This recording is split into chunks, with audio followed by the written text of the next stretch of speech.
जय श्री कृष्णा दोस्तों। आज हम लोग श्रीमद् भागवत गीता के दूसरे अध्याय के 9वें श्लोक को समझेंगे। इसके पहले के श्लोकों में आपने देखा कृष्ण से कहते हैं कि हे केशव, मैं कार्पण्य दोष से पीड़ित हो गया हूं। मुझे यह नहीं समझ में आता है क्या अच्छा है, मुझे युद्ध लड़ना चाहिए कि नहीं लड़ना चाहिए। मैं पूरी तरह से भ्रमित हूं। आप मेरे मार्ग को प्रशस्त करें।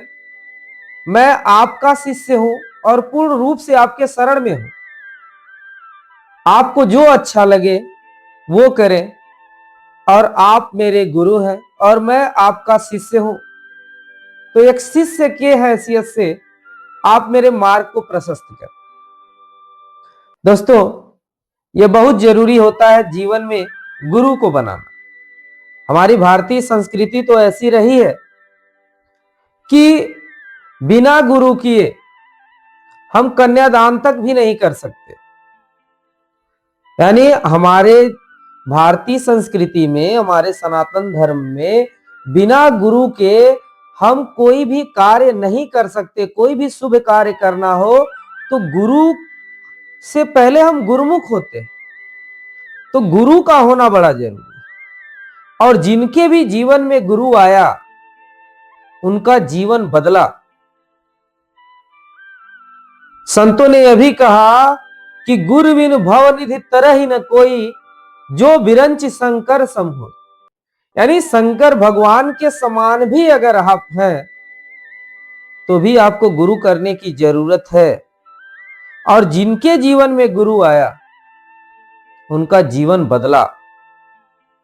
अर्जुन ने, महाभारत के युद्ध चल रहा है, उन्होंने किसको गुरु माना?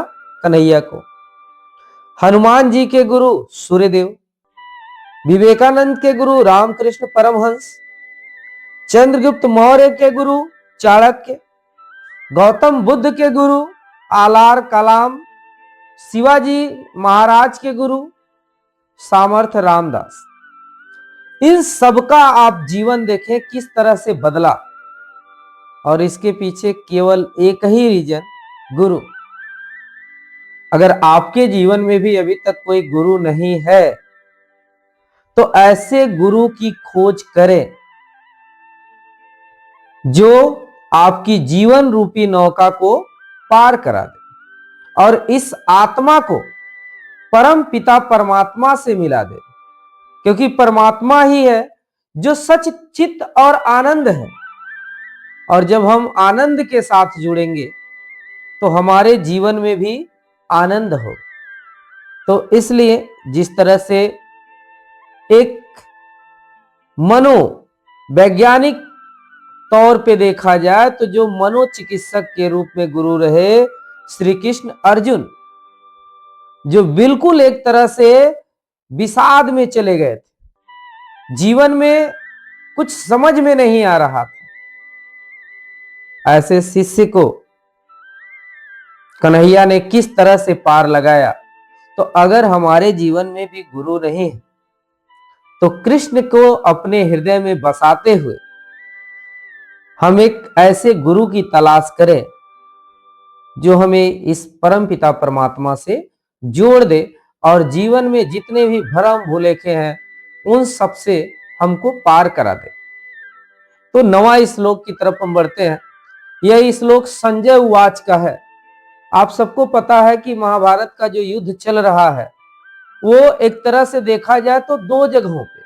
एक तो युद्ध क्षेत्र में जो ज्ञान है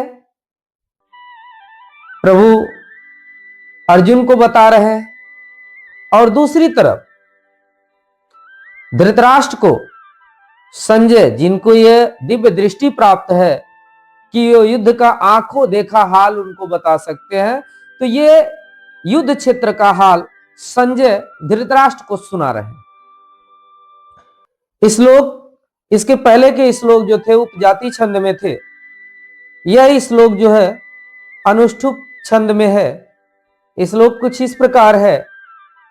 एवं मुक्त्वा ऋषिकेशं एवं उक्त्वा ऋषिकेशं गुडाकेशः परन्तप नयोत्सये इति गोविंदम युक्त्वा तृष्टिं बभूवः। एवं मुक्त्वा ऋषिकेशं, संजय धृतराष्ट्र से कहते हैं कि इस तरह के वचन को कह करके, एवं मुक्त्वा, एवं मतलब होता है इस प्रकार, और मुक्त्वा मतलब कह करके, ऋषिकेशम मतलब इंद्रियों को अपने बस में करने वाले, अर्थात भगवान कृष्ण से, यानी अर्जुन ये कहते हैं कि मैं युद्ध नहीं लड़ूंगा, और वो इतनी बातें भगवान कृष्ण से कहते हैं। आगे लिखा है गुड़ाकेशः परंतप, यानी अर्जुन, गुण को गुड़ाकेश कहा गया। गुड़ाकेश का मतलब होता है कि निद्रा का त्याग करने वाला, यानी अर्जुन को अगर 1 दिन 2 दिन 4 दिन 10 दिन 15 दिन भी न सोना पड़े तो भी अर्जुन को नींद नहीं आएगी, इसलिए उनको गुड़ाकेश कहा गया है।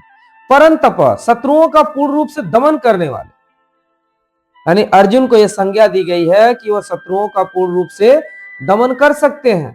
न योत्सये इति गोविंदम, और कहते हैं मैं युद्ध नहीं करूंगा, ऐसा कहकर वो भगवान कृष्ण से इस तरह से कह करके अपने हथियार को रख देते हैं। युक्त्वा कहकर, तृष्टिम मतलब मौन, बभूवः मतलब हो गए। यानी इस पूरे लाइनों का अगर इस श्लोक हम समझें तो इसका भाव कुछ इस प्रकार होगा कि इंद्रियों को बस में करने वाले भगवान श्री कृष्ण के सामने अर्जुन, जो निद्रा को जीत लेने वाला है, शत्रुओं का दमन करने वाला है, वह कहते हैं कि हे केशव मैं युद्ध नहीं लड़ूंगा, और यह कह करके भगवान के सामने बिल्कुल मौन हो जाते हैं। यह वही स्थिति होती है कि जब एक शिष्य मौन होता है तब गुरु का बोलना शुरू होता है। यही बात संजय धृतराष्ट्र को बता रहे हैं, और जब धृतराष्ट्र अगर इस बात को सुने, अगर हम धृतराष्ट्र के नजरिए से अपने आप को देखें तो मन में तो खुशी होगी ही कि जो दूसरे पक्ष का है, मेरे पुत्रों के विरुद्ध जो लड़ रहा है, जो महान योद्धा है, अगर वही न युद्ध को लड़े तो युद्ध तो मैं बड़ी आसानी से जीत जाऊंगा। तो धृतराष्ट्र की दृष्टि से अर्जुन का न लड़ना बड़ा अच्छा है, पर अगर अर्जुन की दृष्टि से देखें तो उसके साथ कौन है? स्वयं तीनों लोकों के मालिक।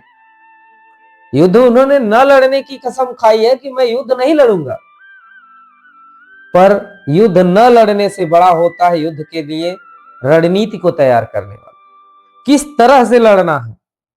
अगर एक टीम का कोच अच्छा हो तो वह बाहर बैठ करके भी टीम को बड़े अच्छे से जिता देता है, लेकिन जब टीम के पास कुछ रणनीति ही नहीं होती है, आप देखें कन्हैया को, तो किस तरह से अर्जुन को युद्ध लड़ाए हैं। न तो द्रोण के सामने डायरेक्ट खड़ा किया, न तो भीष्म के सामने डायरेक्ट खड़ा किया, न तो कर्ण के सामने डायरेक्ट खड़ा किया, पर